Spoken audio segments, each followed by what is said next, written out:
told you that Journey to the West isn't just an epic adventure filled with demons, gods, and magic? What if this classic tale is actually a hidden commentary on power, politics, and religion? Today, we dive deep into the hidden truths behind Journey to the West, where rebellion, hierarchy, and spirituality collide in a metaphorical journey that's way more than it seems on the surface. Let's start with Sun Wukong, the Monkey King. First glance, Wukong is the ultimate rogue, powerful, rebellious, and always challenging authority.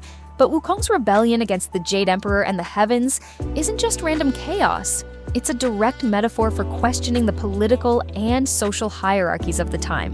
Think about it. Heaven in Journey to the West represents the ultimate ruling class, the divine order, untouched by the common people. Wukong's defiance symbolizes the oppressed, challenging those in power. He's a figure of resistance, breaking the rules of a system that seems unfair and distant. But here's where things get interesting. After his rebellion, Wukong is ultimately defeated and imprisoned under a mountain by the Buddha. This symbolizes a deeper political message. No matter how powerful or rebellious an individual might be, the established order, whether it's political or religious, always has the final say. Buddha, in this context, can be seen as the representation of absolute power, but not just spiritual power.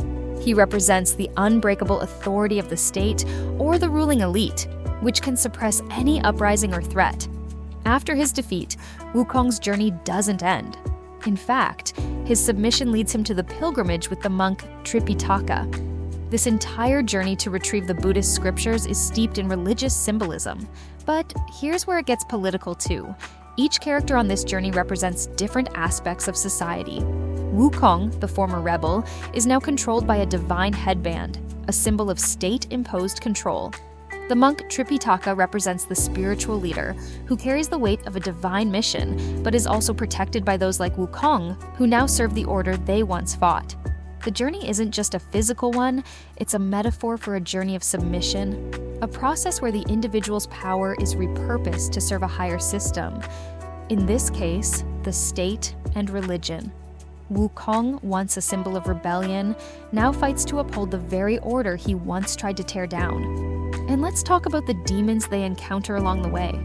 These aren't just random monsters. They often represent the challenges to the ruling order forces of chaos, disruption, or temptation that could derail the monk's divine mission. By defeating these demons, Wukong is not only protecting his companions, but reinforcing the societal structure that governs their world. Finally, when they reach the destination and retrieve the scriptures, it's not just a religious victory, it's a moment of ultimate submission to the divine and political authority. The scriptures symbolize the consolidation of power, both spiritual and political, over the world Wukong once rebelled against. The end of Wukong's journey isn't just about spiritual enlightenment, it's about the acceptance of authority. The realization that even the most powerful rebel must ultimately submit to the order of things. This is the hidden truth behind Journey to the West. It's a story of power, rebellion, and ultimately, control.